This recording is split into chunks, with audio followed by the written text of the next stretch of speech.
ሰውየውን አይምሮህን አስተካክል፣ ልብህን አስተካክል፣ ፈቃድህን አስተካክል ስንለው ሰውየው ማን ነው? ይገባችኋል?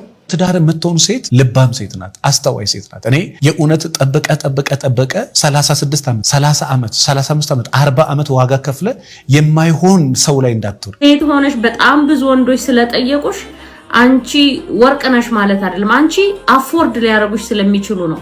ሳምቡሳ ቤት ያለው ወረፋ ዳይመንድ ቤት የለም፣ ወርቅ ቤት የለም። ሰላም ቤተሰቦቼ እንዴት ናችሁ? ሁላችሁም በያላችሁበት ሰላማችሁ ይብዛ። ዛሬ ሰንበት ነው። ለህይወታችን እጅግ የሚጠቅሙ ለወንዶችም ለሴቶችም በህይወታችን ላይ ብንተገብራቸው በጣም ቆንጆ የሆነ ምክር ይዤ መጥቻለሁ። እስከ መጨረሻው ድረስ ብትሰሙት ትጠቀሙበታላችሁ። ፕሊዝ ይሄን ቪዲዮ ስታዩ ላይክ በማድረግ ጀምሩት። ሐሳብና አስተያየታችሁን ደግሞ ኮሜንት ላይ ያስቀምጡልኝ። እስኪ ከጸሎት እንጀምረው። አንተ በህይወት በጣም የምትጠላውን ዘግናኝ የምትለውን ኃጢአት ማታ ሰርተ ጠዋት በጸሎት የመቆም አቅም ካለ ምንም ነገር ታሸንፋለህ። ምክንያቱም ምህረቱን ተማምነ እንደሌላው ሰው ልታስቀስፈኝ ነው እንዴ ምናምን እንደሚለው ሰው አይቀስፈኝም መሐሪ ነው አምላኬ ብለ ከዚህ ኃጢአት ያወጣኛል ምንም ብሸሽ ይፈልገኛል የሚለውን እንደሚያመን ሰው እግዚአብሔር የሚወደው የለም። በእውነት የእግዚአብሔር ምህረት እንደሚያመን ሰው ቁጣውን ከምታምነው ይቀስፈኛል ከምትል ለመሰለ የከፈለልህ መስዋዕት እኮ አለመቁጠር እኮ ነው። እንዴት እንደምወደህ እርቃኔን ተሰቅዬ አሳይቻለሁ እኮ ነው የሚልህ እግዚአብሔርና ጥጉን አሳይቷል። ምን ያደርግ ከዚህ በላይ እና የትኛውም ኃጢአት የትኛውም ክፋት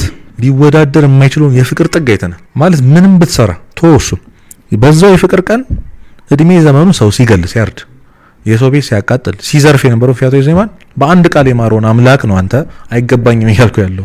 እንኳን ሌላ ቦታ ኃጢአት ቦታ ላይ ሆነ አይደለም መስቀል ላይ ተኩኖ ይጸልያል። አቤቱ ጌታዬ በመንግስት መጣ ጊዜ አስበኝ ተብሎ ይጸልያል። የሞት ፍርድ ተፈርዶብህ እየደማ ስለ ኃጢአትህ በሰው ሁሉ ፊት ተሰቅለህ ይጸልያል። ምቹ ቦታ የሚጠበቅበት ቦታ የለም ለጸሎት እና ለጸሎት ያለን አመለካከት ካስተካከልክ ሁሉም ነገር ይስተካከላል። የሚገርም ትምህርት ነው። እዚህ ላይ የቤተክርስቲያኒቱ አባቶች ስኮላርስ ኦፍ ዘ ቸርች ምን ይላሉ? የእግዚአብሔርን ምህረት ሊያሸንፍ የሚችል ኃጢአት የለም። ስለዚህ ምንም እንኳን ኃጢአታችን ቢከፋ የእግዚአብሔርን ምህረት አያሸንፈውም። ለምሳሌ ውቅያኖስ ላይ ትንሽዬ ቆሻሻ እንደመበተን ነው። ቆሻሻው ዲዞልቭ ሆኖ እንዳልነበረ ነው የሚሆነው አይደለም እንጂ ውቅያኖሱን አያደፈርሰውም ያ ትንሽዬ ቆሻሻ። ልክ እንደዛ ነው። ስለዚህ የእግዚአብሔር ምህረት እጅግ ብዙ ስለሆነ የኛን ኃጢአታችንን እያየን ከእግዚአብሔር እየፈራን መራቅ ሳይሆን ያለብን ደካማ ነኝ እኔ ማረኝ ብሎ ምህረቱን ተማምኖ ወደ እግዚአብሔር መቅረብ ነው ማለት። ስለዚህ ኃጢአት በሰራን ጊዜ አብዝተን መጸለይ ያለብን ማለት ነው። አንዳንድ ጊዜ ኃጢአት ኮሚት ስናደርግ እናፍራለን። እኔ ጸልዬማ እግዚአብሔር ሊሰማኝ ነው፣ ይሄን ሁሉ ኃጢአት ሰርቼ እግዚአብሔር ሊሰማኝ ነው እያልን እንርቃለን። ስለዚህ ያ መራቃችን ትክክል አይደለም ማለት ነው። ትክክል አይደለም። የእግዚአብሔርን ፍቅሩን የሚያሸንፍ ኃጢአት የለም። ስለዚህ የእግዚአብሔር ፍቅሩ እጹብ ድንቅ ስለሆነ ሊነገር በማይችል ፍቅሩ ስለወደደን ኃጢአት እየሰራንም ቢሆን ከኃጢአታችን ሊያላቀን የሚችለው እሱ እግዚአብሔር አይደለም። ስለዚህ መጸለይ ያለብን ማለት ነው። በጣም የሚገርም እይታ ነው። ስለዚህ ለጸሎት ያለን አመለካከት ቢቀየር እኛ እንለወጣለን። ያለንበት ድክመት ውጣ ወረዳችን አለና ምቹ ሁኔታ መፈለግ የለብንም። ባለንበት ሆነን እግዚኦ የእግዚአብሔር ልጅ ጌታችን ኢየሱስ ክርስቶስ ማረን ማለት መቻል አለብን። ስለዚህ ጸሎት ያስፈልጋል ማለት ነው። በየትኛውም ሁኔታ ኃጢአት ላይ ስለሆንኩኝ እኔ አልጸልይም እየበደልኩት ስለሆነ አልጸልይም ምንል ከሆነ በዛው እንድጠፋን እንቀራለን። ግን በኃጢአት ሆነንም ቢሆን እግዚአብሔር ምህረቱን ደጅ የምንጠና ከሆነ ከኃጢአት መዞ ሊያወጣን የታመነ የፍቅር አምላክ ኢየሱስ ክርስቶስ አለን። ስለዚህ ይሄን ምክር አፕላይ ብናደርግ እንጠቀማለን ብዬ አስባለሁ። ለዛ ታረጋላችሁ። ሴቶች ወንድ ሁሉ ታገቡታላችሁ። ወንዶች ሴቶች ሁሉ እናገባለን። ከዛ ውስጥ አንዷን ነው ምኗን ነው እንግዲህ ወደድከው? ምን አይነት ደስ የሚል ነገር አላት? ምን አይነት የሚማርክ ነገር አላት? ምን ለፍቅር የሚሆን ነገር አለ? ለትዳር የሚጋብዝ ምን ከሷ የተሻለ ነገር አለ? በዙሪያ ካሉ ከነዛ ሴቶች እሷን ምን አስመረጠ? ይህንን ውስጥ በደንብ መታቆ መጠየቅ ሲሆን ንስሐ መግባት ማለት እንደው እግዚአብሔር ወይ በስጋይ መንገድ እንኳን መዝኛው እንዳይሆን በስጋይ ነገር እንኳን አይቼው እንዳልሆነ እባክህ አንተ እርዳኝ ብሎ ማለት እጮይነስ ጀምሮ እግዚአብሔር የፈቀደው እንዳው ትዳር ነው። እንዳው እግዚአብሔር እንዳው አንተ በቸርነት እንዳው አግዘኝ እንደው ስጋዊ ነገሩን አስቤ ከሆነ ግን አንተ ከኔ ያርቅልኝ ብሎ መጸለይ ተገቢ። ለባጭሩ አሁን እየሆነ ያለው አጠቃላይ ሸዋሸዋ ይበዛዋል፣ ጭፈራ ይበዛዋል። በቃ እያያችሁ ነው ቲክቶክ ላይ ሲሳሳሙ ያሳዩናል፣ ሲያላግጡ ያሳዩናል፣ ሲጀምሩ ያሳዩናል፣ ሲያቋርጡም ያሳዩናል። ይኸውላችሁ እጮኝነትም ትዳር ሚዲያ ላይ ከወጣ በኋላ በረከት የለውም። በአረብኛ በረካ የለውም። በቃ አለቀ። ከወጣ ወጣ ነው። በቃ ከተበላሸ ተበላሸ፣ ወደመ ነገር። እኔ ግልጹ ልንገራችሁ ምንም የለው። አንዴ ከወጣ ሚዲያ ላይ አንድ ነገር ከወጣ ወጣ ነው በቃ ነገር ተበላሸ ዘጋ። እስቲ ፕራይቬሲ ይኑራችሁ፣ እስቲ የግል የሚባል ነገር ይኑራችሁ። ስለ ልጆችም ስለ ሚስትም ስለ ምንም ስለ አያትም ስለ አጎትም ትነግረናለህ። እኛ ምን ያደርግናል አሁን እዚህ ጋር? የራስ የግል ነገር ይኑራችሁ እንጂ የሆነ ሚስጥር ምጡት ነገር ይኑራችሁ እንጂ። አንተ አይደል መቼ ለመጀመሪያ ጊዜ ፍቅረኛ ያስከው? ብርቅ ነው በርገር መብላት፣ ፒዛ መብላት ብርቅ ነው፣ ውስኪ መጣት ብርቅ ነው፣ ዴት ይዞ መውጣት ብርቅ ነው፣ ጭፈራ ቤት መግባት ብርቅ ነው። ምን የተለየ ራስን የተለየ አራዳ አድርገህ ትጫወትብናለህ? በቃ የሆነ የራሳችሁ የግል ነገር ይኖርባችሁ። በቃ ስትበልጡ ፎቶ አንስታችሁ፣ ስትጠጡ ፎቶ አንስታችሁ፣ ጭፈራ ቤት ስትገቡ ራስ ፎቶ ታነሱናላችሁ። ምን እናርገው? ጭፈራ ቤት መንገዱ ጠፋን እንደኛ ኦርቶዶክስ ስለሆነ ሳልፈለግ ነው እንጂ መጠጥ ቤቱ ጠፍቶን ነው እንደኛ። ብዙ ሰዓት የካፕል ኮንቴንት ታያላችሁ አይደለ?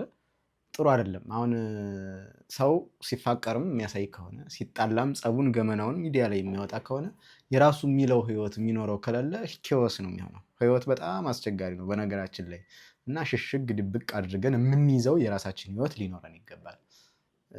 ብትታመሙ በፍቅር ብትታመሙ ህመማችሁን ዋጥ ቻል፣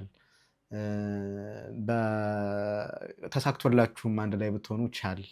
እዛው ደስታችሁን የብቻችሁ በካሜራ ስላሳያችሁ የሚመጣ ነገር የለም፣ ይነፍስበታል።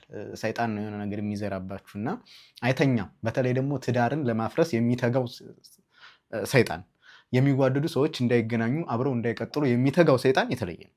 ስለዚህ ራሳችሁን መጠበቅ መቻል አለባችሁ። እግዚአብሔር በረድኤቱ እንዲጠብቃችሁ አድርጋችሁ መኖር ነው እንጂ እያንዳንዱ አክቲቪቲዎቻችን እያንዳንዱ በትዳር ውስጥ የምንኖረውን ህይወታችንን ውጭ ላይ ማውጣት አለብን ብዬ አላስብም። እና ይችን ለትዳርም ሲመረጥ ክራይቴሪያው ስጋዊ ብቻ እንዳይሆን ማለት ከመንፈሳዊ አንጻር ከእግዚአብሔር ጋር የሚያኖረንን ሰው ብንመርጥ የተሻለ ነው። ከእግዚአብሔር ጋር መኖር የተሻለ ስለሆነ ደስታውን ፍጻሜ የሚኖረው መከራ ቢገጥምም ለበረከት የሚሆነው ለጽድቅ የሚሆነው ለትሩፋት የሚሆነው በእግዚአብሔር ዘንድ እየመጣ ሲሆን ነው። እግዚአብሔር ከሌለበት ግን ያ ሪሌሽንሽፕ እግዚአብሔርን ያሳጣናል። እግዚአብሔርን የሚያሳጣ ነገር ሁሉ ፍቅር አይደለም። ስለዚህ የምትጀምሩት ማንኛውም ነገር እግዚአብሔርን የሚያሳጣ አይሁን። ትዳርም ቢሆን የተለያዩ ሪሌሽንሽፖቻችን ውስጥና እግዚአብሔርን እንድንይዝ የሚያደርገን እግዚአብሔር አብሮን እንዲኖር የሚያደርገን ነው መሆን ያለበት። በዚህ መልኩ ነው የትዳር አጋርም ስንመርጥ መሆን ያለበት። ከእግዚአብሔር ጋር ያኖረኛል ይሄ ሰው፣ ይቺ ሰው ከእግዚአብሔር ጋር ታኖረኛለች፣ አረ አይሆንም ከሆነ ይሄ ትልቅ ሬድ ፍላግ ሊሆን ይገባል ብዬ አስባለሁኝ። ሴቶች ደግሞ ይችን ምክር አዳምጡ። ሴት ሆነሽ በጣም ብዙ ወንዶች ስለጠየቁሽ አንቺ ወርቅ ነሽ ማለት አይደለም። አንቺ አፎርድ ሊያደርጉሽ ስለሚችሉ ነው። ሳምቡሳ ቤት ያለው ወረፋ ዳይመንድ ቤት የለም፣ ወርቅ ቤት የለም። በጣም ብዙ ሴቶች ስለፈለጉ አንተ በቃ you are the best ማለት አይደለም። አንተ any woman afford ልታረግ ትችላለሽ ማለት ነው። ይሄ በጣም የሚያታልል ዘመን ነው። ይሄ ነው በጣም ብዙ ሰው ስለጠየቀሽ አንቺ ኮኔ ኮ the best maybe you are on clearance ልትሆኚ ይችላልሽ። ክሊራንስ ላይ የሆነ እቃ ነው ሁሉም ሰው አፎርድ የሚያደርገው።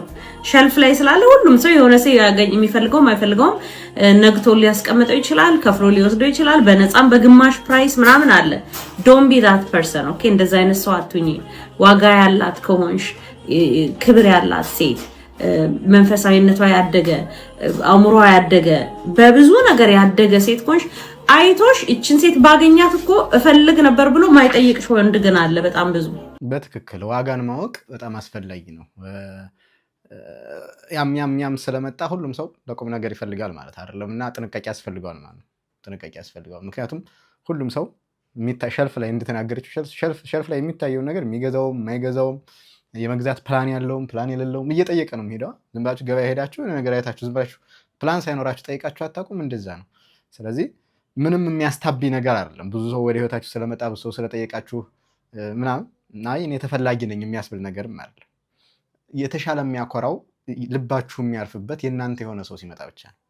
ያኔ ረክታችሁ ደስተኛ ሆናችሁ የህይወታችሁን አጋር ወይም ደግሞ የልጃችሁን አባት ይዛችሁ መኖር ስትችሉ ያኔ ልባችሁ ሰላም ይሰማዋል፣ እረፍት ይሰማችኋል እንጂ ኤቭሪ ወንድ ስለመጣ ወንዱን ሁሉ ደጅ አስጠናውት አሯሯጥኩት አይነት ጀብዱ እንዳትጫወቱ። የኔ ቤተሰቦች እንደዛ ታደርጉም ብዬ አስባለሁ። እስኪ እንቀጥላለን። ትዳር የምትሆን ሴት ልባም ሴት ናት፣ አስተዋይ ሴት ናት። እኔ የእውነት ጠበቀ 36 ዓመት 30 ዓመት 35 ዓመት 40 ዓመት ዋጋ ከፍለ የማይሆን ሰው ላይ እንዳትወድቅ። የሰውነት ባህሪ የሌላትን፣ ቸርነት የሌላትን፣ ደግነት የሌላትን፣ የዋህነት የሌላትን፣ ቅንነት የሌላትን ራሷን ለማሳደግ በየቀኑ የማትጥረዋ ሴት ላይ ሄደ ቁጭ አትበል። በተቻለ መጠን ብድግ በልና 30 ዓመት 40 ዓመት ከደከም ካይቀር በጣም አስተዋይ ሴት፣ በጣም ጨዋ ሴት፣ በጣም ልባም ሴት ላይ ውደቅ። አንዳንድ ሰዎች በህይወታቸው አንድ ውለታ ነው ለራሳቸው ያሉት። ማግባት የሚገባቸውን ሰው ነው ያገቡት። ተፋልጠው ጦርነት ከፍተው ዶላራቸውንም ወርቃቸውንም ዳይመንዳቸውን ቤታቸውንም መኪናቸውን ሰጥተው ያቺን ሴት አገባ። ይገርማል። አሁን ተኝቶ ነው የሚባለው። በቃ ልቡ እርፍ ብሎ ነው በሰላም የሚኖረው ከሷ። ለምን? የእውነት ሰው ናታ። የእውነት የሰው ካራክተር አላት።